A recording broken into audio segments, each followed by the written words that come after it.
Bonjour à tous, j'espère que le suivi des cours se passe bien jusqu'à présent. Donc, on se retrouve aujourd'hui pour le dernier cours du module égyptologie, qui est consacré au monde des morts et vie dans l'au-delà, l'évolution des complexes funéraires. Bon, je tiens à m'excuser de ce retard pour le dépôt du cours. C'était un peu compliqué entre les missions à gérer ici et le, l'enregistrement des sessions de cours. Et j'espère que ce dernier cours attirera particulièrement votre attention. Donc, l'Égypte pharaonique est souvent dépeinte comme une civilisation immuable, dont les traditions se perpétuent de génération en génération à travers les âges. Mais il faut savoir que cette conception de l'Égypte s'avère fausse. Les Égyptiens ont une conscience du passé et accordent une grande importance aux événements qui ont eu lieu par le passé.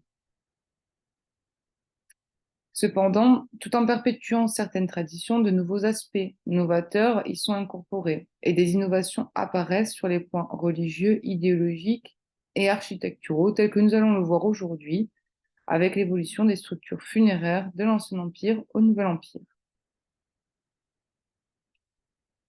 Selon la pensée égyptienne et leur conception de la mort et de la vie dans l'au-delà, le défunt veut devenir un Osiris, être momifié comme lui, revenir à la vie comme lui, et comme lui recevoir un culte funéraire qui lui assurera la pérennité dans sa vie dans l'au-delà.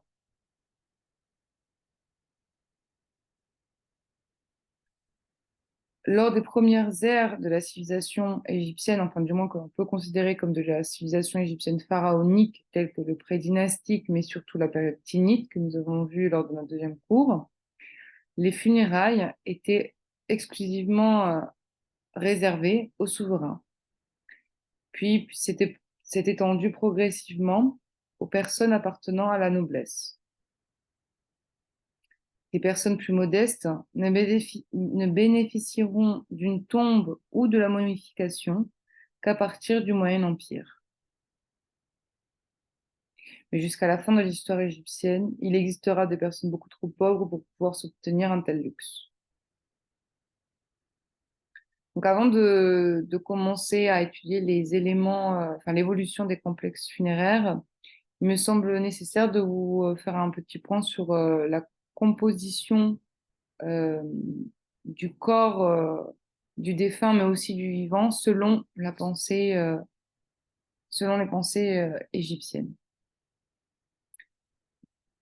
Le monde des morts et la vie du défunt dans l'au-delà sont intrinsèquement liés à la constitution du corps de l'individu, des éléments qui le composent et qui lui permettent de vivre, puis de survivre dans l'au-delà. Chaque individu se compose en effet de 5 éléments.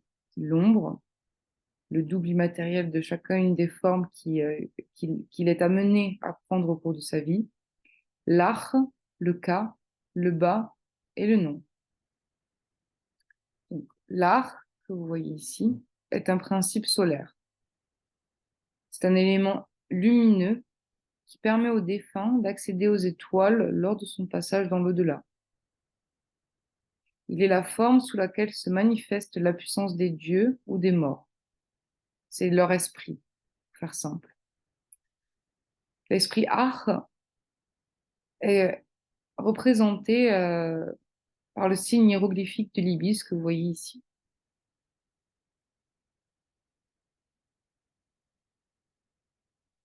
Le Ka, lui, est la force vitale que possède chaque être. Le Ka doit être alimenté pour conserver son efficacité. C'est lui qui permet au corps, une fois qu'il a été convenablement préparé pour triompher de la mort, c'est-à-dire donc après la momification, une fois qu'il est une fois qu'il est momifié, c'est lui qui permet au corps de reprendre une vie semblable à celle que le défunt vivait enfin, menait de son vivant. Pour exister, le cas a besoin de nourriture ainsi que d'un support pour se matérialiser. Il est donc nécessaire de lui constituer des substituts au corps défunt, des substituts qui ne soient pas sujets à une dégradation du temps. C'est pourquoi le cas est très souvent représenté dans les sépultures, enfin dans les tombes, par des effigies du défunt, c'est-à-dire des statues. Donc vous allez le voir, on va le voir plus tard dans la suite du cours, mais chaque structure funéraire contient une pièce dans laquelle se trouve une statue du défunt, qui est donc le cas, et devant laquelle des offrandes vont être déposées pour pouvoir subvenir aux besoins du cas, et donc, comme je viens de vous le dire, être alimenté afin de conserver son efficacité et donc donner de la force vitale au défunt dans sa vie dans l'au-delà. Cette pièce dans laquelle est déposée la statue du cas est le serdab. Cette pièce, le serdab, est située contre la chambre funéraire, afin d'avoir un accès direct aux offrandes déposées. Le bas que vous voyez ici est un principe immatériel qui est porteur de la puissance de son propriétaire, qu'il s'agisse d'un dieu, d'un défunt ou d'un vivant. C'est une sorte de double de l'individu, indépendant du corps. On le représente généralement sous la forme d'un oiseau à tête humaine, comme vous pouvez le voir, qui quitte la dépouille mortelle au moment de la mort du défunt. Le bas est ce qui se rapproche le mieux de l'âme. Donc il faut imaginer que le bas sort du corps de l'individu une fois qu'il est mort. Enfin, le dernier de ces 5 éléments est le nom, qui, pour les Égyptiens, représente une sorte de seconde création de l'individu, c'est-à-dire à la fois au moment de la naissance et à chaque fois que le nom est prononcé. Cette croyance dans la vertu créatrice du verbe détermine le comportement de l'individu face à la mort. Afin d'exister après la mort, il faut le nommer. C'est pourquoi le nom est important. Nommer une personne ou une chose revient à la faire exister par-delà sa disparition physique sur Terre. C'est pourquoi dans les tombes, on retrouve, et sur les statues, on retrouve euh, à plusieurs reprises le nom de l'individu. Parce qu'une statue qui ne possède pas de nom, c'est un individu qui n'existe plus, qui n'existe pas en fait, et qui ne peut pas exister non plus dans l'au-delà.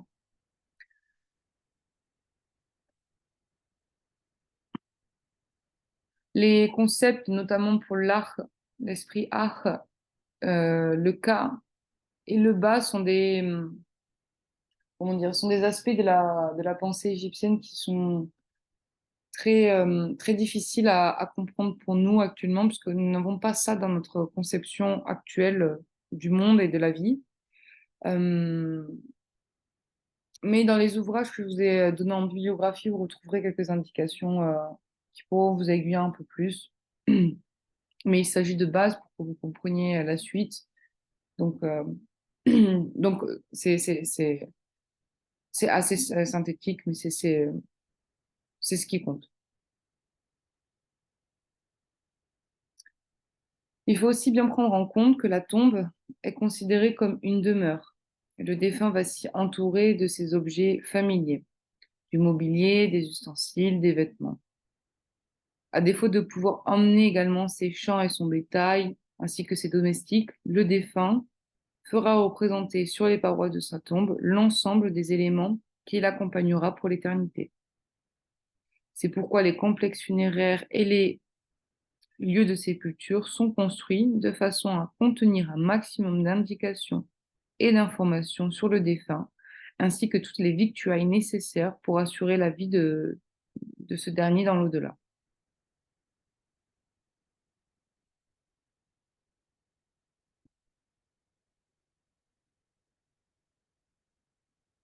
Alors, bien que les premières images que nous ayons en tête lorsque l'on évoque les complexes funéraires égyptiens soient les pyramides et les tombes, avant l'Ancien Empire, il existait un autre type de structure funéraire que l'on appelle mastaba ou hypogée. Les mastabas, c'est ce que vous voyez en photo ici et schématisé de cette façon ici, apparaissent lors de la période tinnite, période qui, je vous rappelle, précède l'Ancien Empire. En effet, on retrouve à Abydos comme à Saqqara des tombeaux qui présentent en surface une superstructure, c'est ce que vous voyez là, qui a la forme d'un grand banc de pierre que l'on nomme mastaba.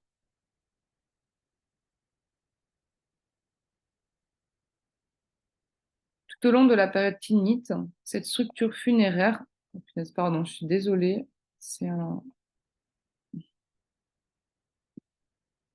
pardon. Donc, tout au long de la période tinnite, cette structure funéraire était exclusivement réservée à la famille royale. À partir de l'Ancien Empire, et tout au long de cette période, les mastabas serviront également de structure funéraire dans la région de Memphis pour les non-royaux appartenant à la noblesse. On retrouve un certain nombre de mastabas construits au pied des pyramides de Khéops, Képhren et Mykérinos à Gizeh, pyramides que nous verrons dans la suite du cours. Les mastabas étaient censés reproduire l'habitat terrestre du défunt, ou au moins en conserver l'aspect. Ils possèdent une partie visible, c'est ce qu'on appelle la superstructure, construite en pierre ou en briques crues. Les façades, comme vous le voyez là, sont légèrement inclinées vers le sommet.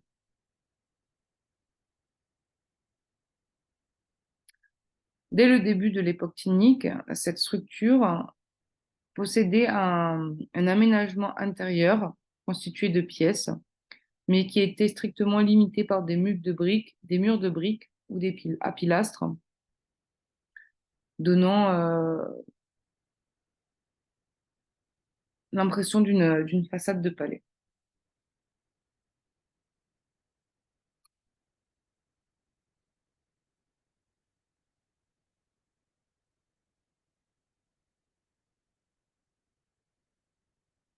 Sous la période tinnite, les, euh, les pièces internes du mastaba n'avaient à l'origine pas l'usage de chapelles ou de lieux de stockage, comme on pourra le voir plus tard dans les périodes suivantes, comme à l'Ancien Empire ou le Moyen Empire.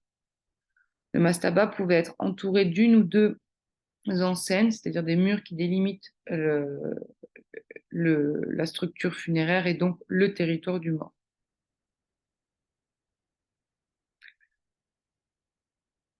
La structure architecturale du mastaba rappelle, d'une certaine façon, une partie du mythe cosmogonique d'Héliopolis que nous avons vu ensemble, c'est-à-dire le moment où le soleil créateur émerge de la butte de terre, puisque la façon dont est construit le mastaba avec ses murs inclinés rappelle cet amoncellement, cette butte de terre qui émerge et le soleil qui se lève au-dessus.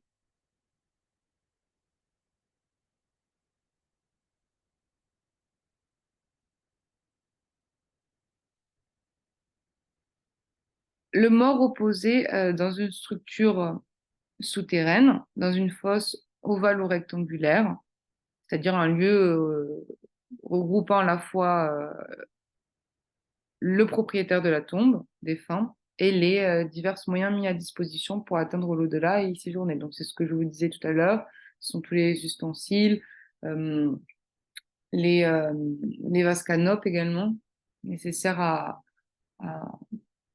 à la constitution de son corps régénéré dans l'au-delà, après la momification, des vêtements, des vases, des tables nécessaires pour recevoir les offrandes.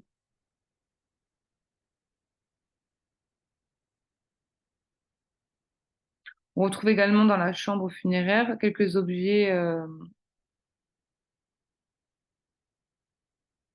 personnels du défunt liés à sa position sociale. Donc on peut retrouver des bijoux, des armes, mais à nouveau, ce que je vous disais, des objets nécessaires à sa vie dans l'au-delà.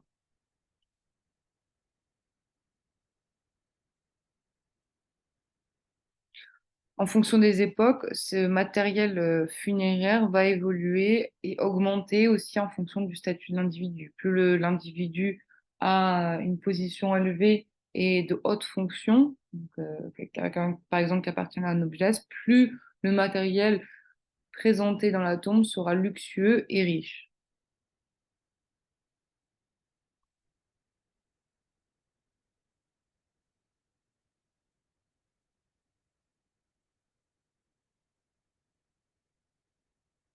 Un lieu de culte était matérialisé dans les mastabas avec l'emplacement de stèles qui servaient à rappeler le nom du défunt. La stèle funéraire était également à l'origine réservée uniquement au roi et a été progressivement euh, étendue aux particuliers, c'est-à-dire aux dignitaires.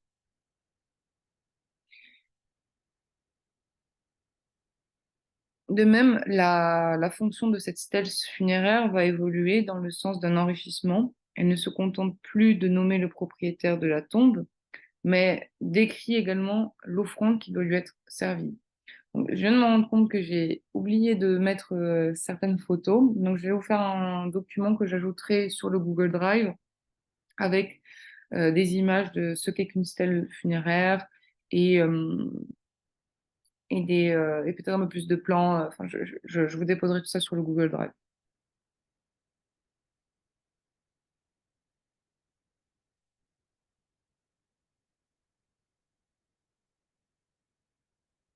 À l'Ancien Empire, la structure architecturale interne du mastaba évolue et nous retrouvons à l'intérieur au moins une chapelle où est célébré le culte funéraire, au cours duquel les offrandes sont déposées sur une grande table en pierre, généralement placée au pied de la stèle fausse porte.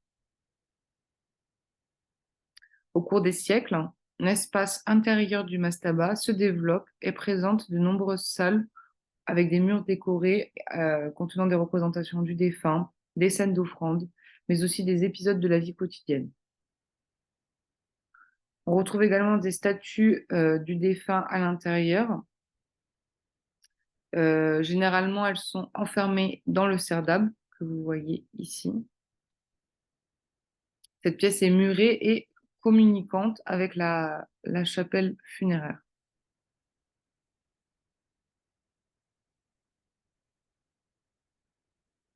C'est également, je vous rappelle, dans le serdab que nous retrouvons les statues du cas dont on a parlé tout à l'heure. Enfin, vous voyez ici le puits qui mène à la chambre funéraire. Ce puits, après enterrement l'enterrement de l'individu, est comblé et fermé pour éviter toute intrusion.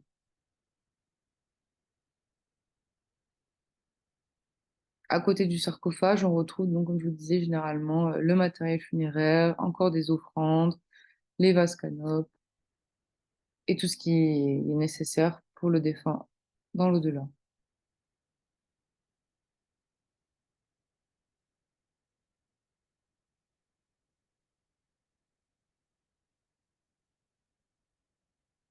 Donc j'insiste à nouveau, mais il faut bien comprendre que les Égyptiens représentaient absolument toutes,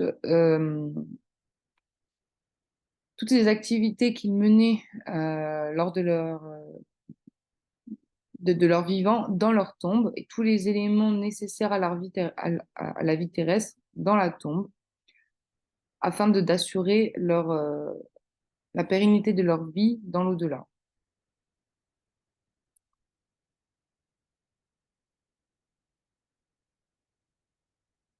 C'est pourquoi on retrouve de nombreuses scènes de chasse, de vie quotidienne, de champs, de récolte de blé représentées dans les tombes, puisque ce sont des activités que certains d'entre eux menaient, mais c'est aussi un moyen, notamment pour les offrandes. On retrouve beaucoup de, de parois représentant des scènes d'offrandes que vous allez voir plus tard dans le cours, qui permettent de figer dans le temps cet apport d'offrande, de façon à ce que si personne ne vient rendre un culte aux défunts, le fait d'avoir les offrandes représentées dans le mur, peintes sur le mur ou gravées sur le mur, lui permettent un apport continuel et pour l'éternité dans la tombe.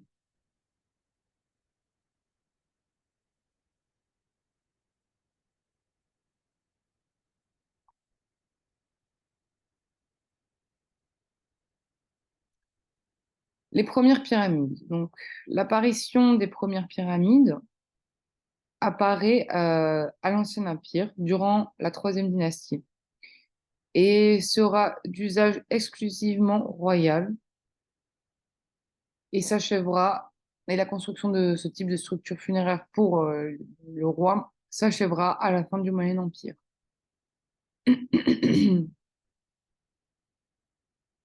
C'est Djoser, pharaon de la troisième dynastie, qui fit évoluer la forme de la tombe royale du mastaba à la pyramide. C'est lui qui est à l'origine de la pyramide à degrés que vous voyez ici.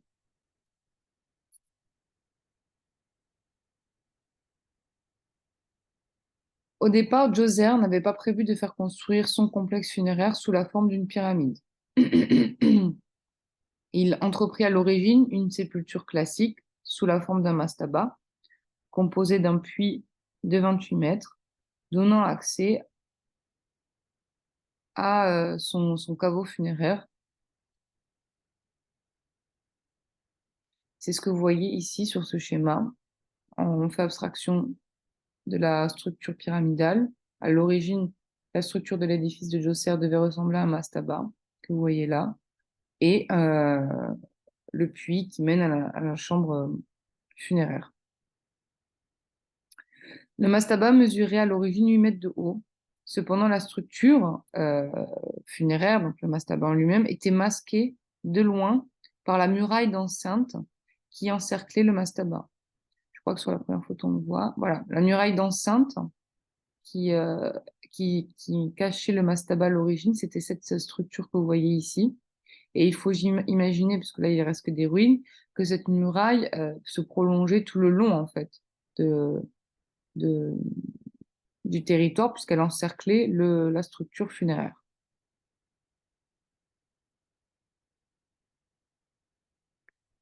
C'est alors que le fameux architecte du monument Imhotep modifia radicalement l'architecture du tombeau.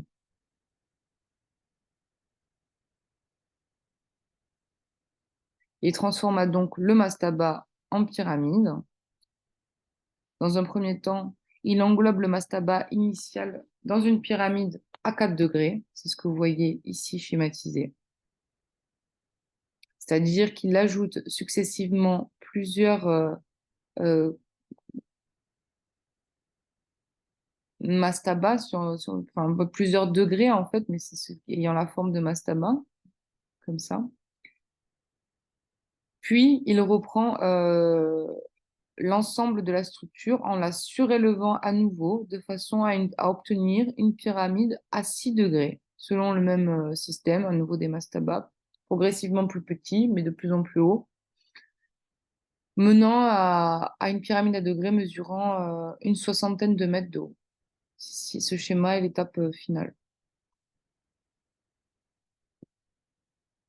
Ce nouveau type de construction va être repris par la suite par les pharaons qui le succèdent, en y ajoutant à chaque fois de nouvelles techniques architecturales, dont le meilleur exemple est la pyramide de Snéfrou à Meidou.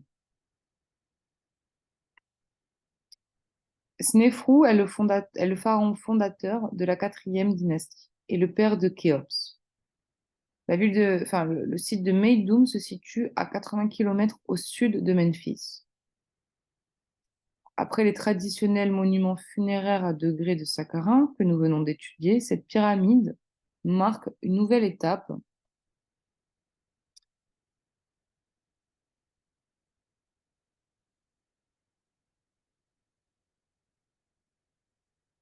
Cette pyramide marque une nouvelle étape qui débouchera sur les pyramides à face lisse. Donc, vous voyez sur cette photo, c'est la pyramide à l'origine, le revêtement de la pyramide à l'origine, c'était celui-ci. Et ça, c'est la structure interne suite aux aléas du temps qui ont impacté la structure architecturale, mais nous permettent ainsi de voir les étapes de construction de l'édifice. Donc, la première étape de la construction de la pyramide de Meidoum a été de constituer, en premier temps, un mastaba surmonté d'une petite pyramide à degrés. Puis le noyau initial de la construction a été augmenté de 6 tranches, à nouveau, comme vous pouvez voir là. Donc de 6 tranches inclinées, puis on ajouta une dernière tranche au sommet, formant ainsi le pic de la pyramide. À ce stade, nous sommes donc face à une pyramide à 8 degrés. Ces différents degrés ont ensuite été ravalés, c'est-à-dire que l'on lisse la paroi afin que l'ensemble soit homogène et au même niveau. On ajouta pour cela un enduit, donc un revêtement, un parement, afin de combler les différences de niveau des degrés. Donc ce sont les degrés, à chaque fois il y a une différence de niveau entre chaque degré. On le comble par un parement, et puis on ravale et on lisse.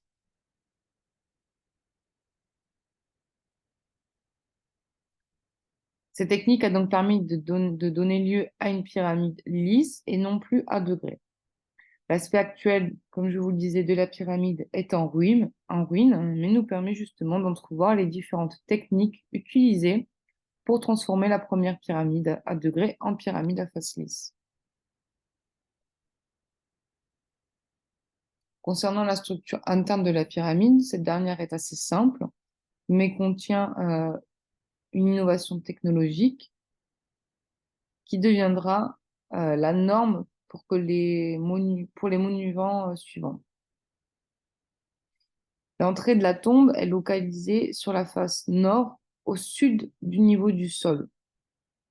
S'ensuit ensuite un long couloir descendant dans lequel on trouve 2 petites chambres à gauche et à droite de ce passage.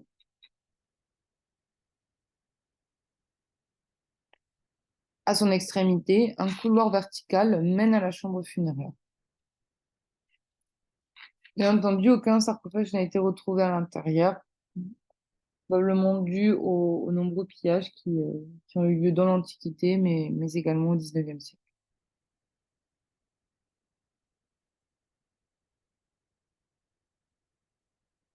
Snéfrou ne s'est pas contenté de ce tombeau puisqu'il fit une nouvelle tentative, cette fois à Dachour, avec la pyramide sud, appelée également la pyramide rhomboïdale. Dachour est située au sud-ouest de Memphis, à environ 10 km au sud de Saqqara et à environ 40 km au nord de Meydoum. La pyramide rhomboïdale doit ce nom moderne au fait que sa moitié supérieure ait été reprise et modifiée à plusieurs reprises lors de sa construction, lui donnant au final un angle plus petit que sa partie inférieure et lui donnant une courbure très caractéristique qui la rend presque ronde. Le